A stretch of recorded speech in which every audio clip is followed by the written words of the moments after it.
Hindi pa maaaring arestuhin ng mga otoridad si ako Bicol Party List Representative Elizalde Co sa kabila ng hiniling na blue notice ng Department of Justice sa Interpol. Ito ang nilinaw ng Malacanang matapos makipag-ugnayan ng DOJ sa Interpol para maglabas ng blue notice at matuntun ang kinaroroonan ng kongresista. Ayon kay Palace Press Officer Claire Castro, limitado lang ang kapangyarihan ng blue notice sa pagmonitor sa pinupuntahan ng isang individual na nahaharap sa kasong kriminal.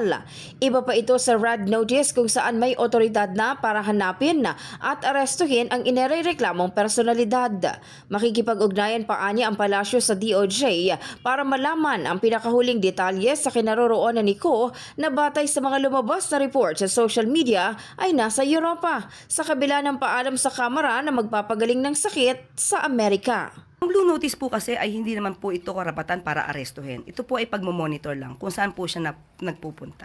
So ganoon po at ibibigay po at i-update po ang bansa po natin kung nasaan po at ano po yung lokasyon ng nasabing tao na subject ng blue notice.